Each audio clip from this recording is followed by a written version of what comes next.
Yo, welcome to Scooter Hacks. Welcome back if you've been here before. My name's Anton Robinson, and today I'm going to be showing you how to make your deck shorter in length. Let's get right into it.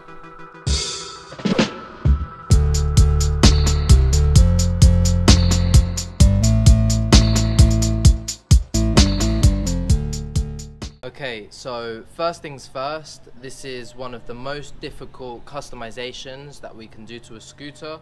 A lot of things can potentially go wrong, so be very careful when doing this. Also, we're using a lot of tools that you maybe don't know how to use, like hacksaws and drills, tape measures. Don't know if you can't use a tape measure, but essentially if you can't use any of these tools, get someone else that knows how to do it to do that job.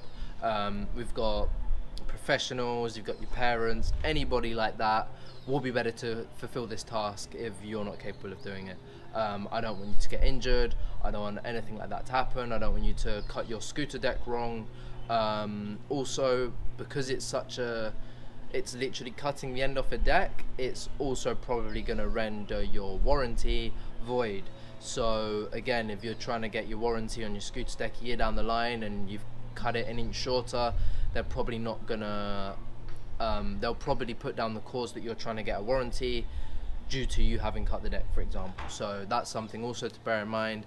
But with all that out of the way, let's get right into what I actually mean when I say cut the deck shorter. All we're gonna need to cut our deck will be a hacksaw, a drill, maybe an angle grinder, which is like a mechanical saw type of thing, and a tape measure and some sort of straight line, so a ruler or anything like that. You can also use an engineering square, which is one of those squares that it's also called a carpenter square. It's one of those metallic squares that are kind of like this, like an L, and if you use it you can get an exact measurement of 90 degrees, so it will help you to maintain the profile, because we don't want to be cutting the deck like this and we don't want to be cutting the deck like that, right? We want it to be completely level with how it is, so that all the moving parts such as the deck ends can still fit on and work when the scooter's back together again. The only thing I would recommend is essentially with a carpenter's square, all you need to do is one measurement on this side and then just line it up to the sides and go across. Forgive my makeshift carpenter square, but I would still recommend that you do two measurements, just for the case that the carpenter square isn't 90 degrees, as I had earlier when I was testing this video out, where mine was like 87.5 or something, and because of that the whole line was off. So that's something just to bear in mind, and also to avoid any error or confusion. Okay, so with that being said, the next part of the video, I'm going to base it more specifically on what type of cut you may be referring to. So feel free to skip on this side of the video. There'll be like a list of the things with the colour. So click on which one refers to you. I'll be starting with the box cut, because that's what I'm doing myself. But then I'll get into the peg cut. And then after that, kind of a weird grey area, which I'll call the French peg style, because I know some French riders that use that method. So yeah, so the box cut. The box cut is kind of the industry standard for most decks at the moment, it does seem. I'd say there's probably more square decks being produced than non, if you only include aftermarket products, because I'm sure Completes, sorry for that noise, I'm sure Completes will still trump the aftermarket scooter parts, because so many scooter riders buy Completes and a lot of them aren't boxed. But anyway, with that being said, so essentially the main difficulty, I don't think that noise is going to stop, so I'm just going to keep talking. The main difficulty that we have with the modern deck is that every single deck has a different deck end, right? You've got native of these guys, then you've got the North. It has stopped. Then you have the North of the ones that are kind of like inserts, and then Lucky did a really good job a few years ago with it was just literally an L bracket that you just plopped in there and screwed in, so it prevented the deck from concaving. TSI also did something similar, if I'm not mistaken. But essentially every deck has a different style of deck end. So with that being said, what works for me probably won't work with you unless you're also riding a native R, or maybe the native Advent 2 might also work. But in my case, what I'm going to be doing is I'm going to be cutting along the deck down, and then afterwards I'll need to drill a hole at the exact distance it is right now. So I'll measure from here to here, and then also once that's done, I'll need to do the inside. I'll just extend down the same line, do another bolt hole, and finally I've got the bit which I'll leave for last most probably, is this deck end here, and you can see that these are at different lengths as well, so I'll need to do some type of other cut, probably with an angle grinder, to ensure that it's the same as it was already. Okay, so that's that being said. Now for other people it might be simpler than that. If you've got a north, if I'm not mistaken, they just slot in the end, so literally all you need to do is cut it, put in some new holes, and you're good to go. It might be slightly different, so I don't know that. I've never owned a north myself. So yeah, that's about it. All you're doing is really cutting down here, cutting a new thing, measuring it all out, but we'll get into that when we get into that. So for the next style, we have the old school peg cut, although most people that ride this definitely don't ride pegs, but even so, we'll just call it that because that's kind of what it's called by a lot of people. And essentially, this is why I have the tape, guys. Essentially it's something kind of like this. Yeah, it's not very equal, but it gets the point across. So the thing with this one is, if you go how modern people would say it, or like traditional, they would probably say that you need a protractor to calculate the angle, but all of that is kind of irrelevant in my opinion. You don't need a protractor. Like, most of us probably don't own protractors and we don't really want to go and buy them. So so the best way to do that is I would just measure out a distance from the vertical channel, which is this. I would measure distance from this vertical channel outwards that is leaving some room for the top extrusion, because what you don't want to do, I made this mistake before and it was a very expensive mistake that cost me a whole deck, is I was actually doing a peg cut, but like the French style, but I didn't know how to do it at the time. We'll get into that afterwards. Essentially what you don't want to do is you don't want to just cut your diagonal straight from here, because every time you jump, every time you pull up, and every time you land, you're going to be putting pressure on this 2-3 mil bit of aluminium alone on both sides. So it's gonna, the chances is that within a few weeks it's just gonna crack right here and your deck will be rendered void. So to avoid that problem, what I would recommend is that you include some room on both sides. So this is a cut that will go through both horizontal channels, that will include and maintain some of this on there, because that way the impact of you landing is going to be distributed over a bigger area. Now something else you can also choose to do is make it a different angle. So for you OGs out there, you'll remember that Elite Supreme V1 and V2 kind of, they have more of like this style, whereas most decks like a traditional MGP Complete is kind of more here. Some of the even older ones like the VX4 were even like that. But what I would do if this is the cut you're going for, probably just copy those that do it well. So maybe look at an Apex or something, or whatever really suits you. But that angle is obviously up to your own decision. Obviously this is a step I forgot to say that will be done once the deck is cut. You're not going to do it here, because then you'll just cut it and it won't work. So make sure you cut first and then decide first. I would always plan it out and then work out where you're going to cut. Okay, on to the third method. Now the third method is one that I don't have too much experience with. The only time I did use it, I actually kind of broke my deck. As I was explaining in the last part, I cut the deck here straight from this vertical channel instead of giving some room, so it really didn't work. But essentially what you're doing for the peg cut, for the this cut is essentially just to include a peg, right? All you're doing is you're cutting out the space. I would probably even measure out the size of your peg so you can have it fit in nicely. And essentially what you're going to do is you'll be cutting out probably from, once the deck's been cut this way, you'll be putting probably a cut kind of like this, I'd say. So you'll be cutting down and then along, so it just fits in nice and snug, right? That's essentially what you're trying to do. So that's the 3 cuts, and now we can move into cutting the deck. So the first step is obviously marking the deck, as this for me is the most important step of them all. You don't essentially need to take your grip tape off, but in my case I find it'll just be a bit easier to work with, as I can know exactly where I'm marking and I can see it easier.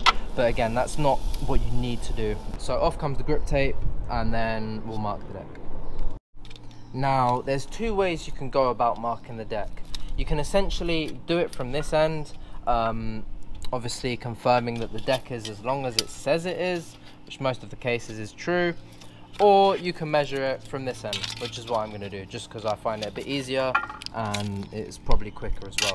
So in my case, it's a 23 inch and I'm cutting it down to 22. I've got a small Allen key that I'm going to use for marking the deck. So first of all, I'm going to measure out the inch, and I'm going to also pull out the tape measure, pull that extra bit, because if you notice, a lot of tape measures actually have a bit of give in them. So I'm going to ensure in my case that every time the tape measure is taut, because I really don't want to screw up by a millimeter or 2, because in that case that will be the difference between a straight deck and a deck that's not so straight.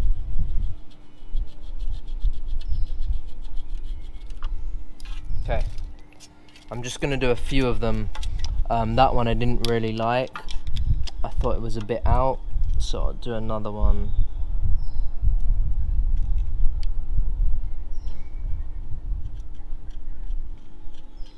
And essentially there's other tools you can use to do these things. I just kind of go with the DIY version because I'm not into spending unnecessary money on tools that I'm going to use once. But yeah, that's up to each person to decide. Okay, so that's marked. Now for the ruler.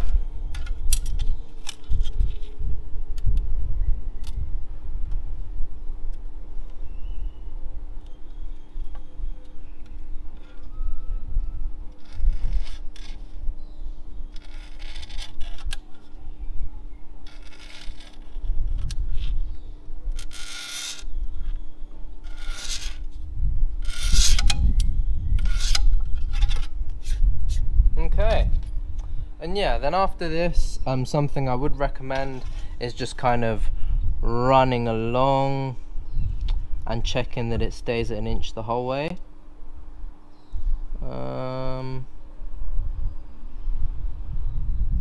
Which it kind of doesn't. So yeah, I'll have to redo that unless it's at 1 inch and 1 the whole time. Nope, turns out this end. Oh yeah, I can see where I went out actually. Alright, cool. Attempt number 2.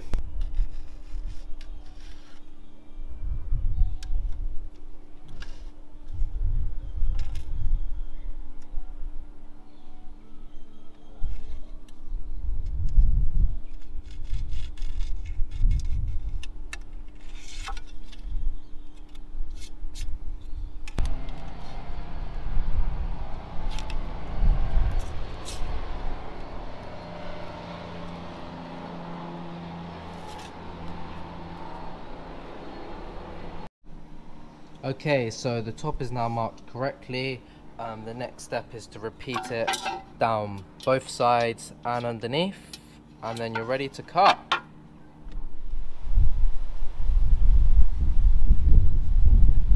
Alright, it's been a few days and I'm now completely ready to cut the deck.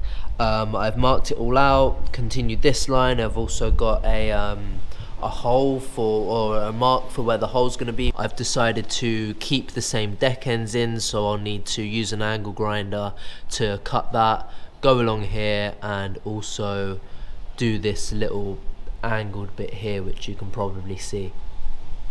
One other thing I'd like to mention is with the native decks, they have a incision here which kind of angles and tapers off the end. Even though I would do that step next, I've decided to keep it completely rectangular once that's done, so I won't have to do this cut here. The reason for that is that I kind of have a preference of both ends being similar or the same, or even kind of decks going that way. It's just the way that my mind likes things to look, so I'm going to try and replicate this side as much as I can over here. So for reference, in my sketch I've got all the distances that I need. I've got the axle hole, which for most people will be 8mm unless you're riding 12 standard, in which case it'll be 12mm.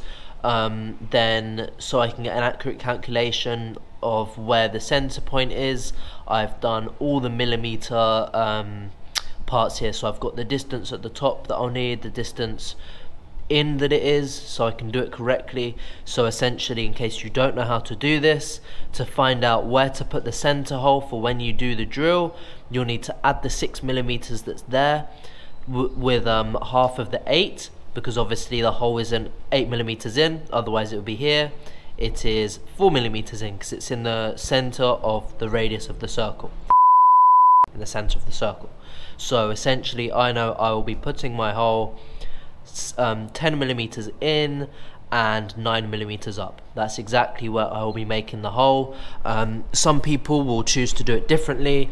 I used to have an addict deck that I put the hole in a bit more this way, just as kind of an experiment to see if it would alter the mani point of the deck, because I was cutting it to about 20.2 or something, which 20.8, which is a lot smaller than I'd normally ride a deck. So for that reason I put the wheel a bit further in, and it actually did give me more of a balance. So so if you're not doing what I'm doing, if you've not got a native and you've not really got the deck end problem that I'm having to make sure it's exactly the same, then maybe that's something you would want to try just to kind of test it out and see what it means. But in most other cases you'll be following how the deck's already made. So yeah, with that being said, let's get cutting.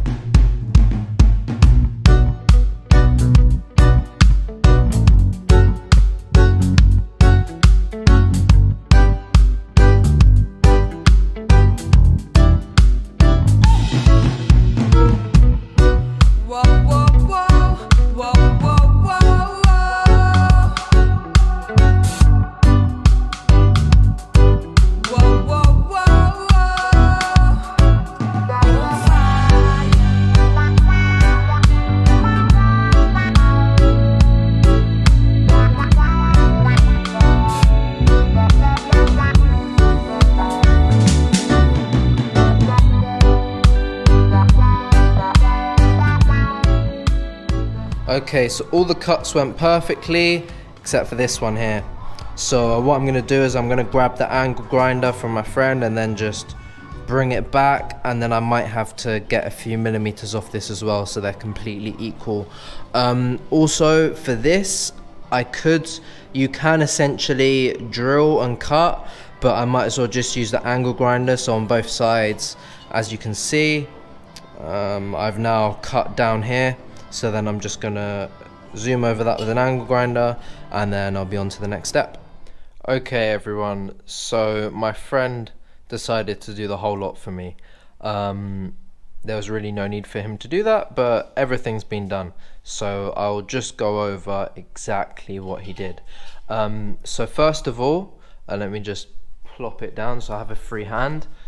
So first of all, as I told you guys, the first thing we had to do was get this cut done, which as you can see was done with an angle grinder just because it made it easier. So we did it with an angle grinder as far through as we could, then bent off the rest, then sanded it down. Then after that we had this difficult bit here, in which, as I told you, I wanted to kind of keep the deck squared because the deck's normally at an angle. Essentially this part can be tapered off, so you see here it kind of goes upwards because it meets that intersection here. because I had it squared, we couldn't do that. So for that reason, the deck continued the arc of the deck end completely straight. So that was something we had to work with. Then what we did is once it all fit, we put the deck end on, which I should have got there, put the deck end in square. He used spray paint actually to mark the hole, which kind of meant that you didn't really need any of that paperwork I said if you used this method. So so he put the peg on, then spray painted through to see the hole. We drilled the hole through both sides, and then once they were all fitting in, then the last step we had before doing the brake hole was this corner here, which again he used the angle grinder for that. He put the peg in and traced around the peg, and then angle grinded it, and yeah, the rest is history. The last thing he did obviously was the brake hole, which you saw that I'd already done a hole for. So he drilled it with a 6mm, and then because we didn't have a countersinker, essentially what he just used was a bigger drill bit. So he used like a 12mm or a 13mm, and he just kind of rounded it out like that. So yeah, essentially that's all that's been done. So the final step is obviously putting the grip tape on, putting the brake in, putting it all back together, and then we're probably going to go and get some clips. Let's do it.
Just like that, we're done. So yeah, it's perfect, fits well. The wheels in the middle, and the deck is completely square as I wanted. Just gonna chuck some shoes on, and I think we're gonna go get some clippies. We have arrived at the skate park. Time for some clips.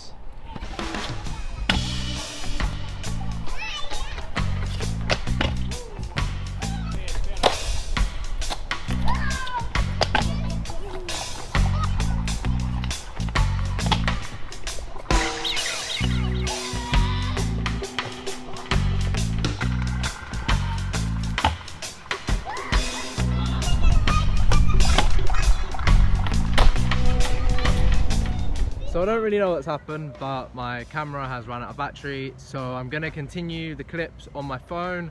I have no idea how much I filmed, so I'm gonna film what I can, might do a few things again, and yeah, then I'm gonna move over to the ledge here, and maybe even that weird box thing. There used to be a rail on that, but for some reason they've took it away, so I might just use it as a mani pad. But yeah, let's continue.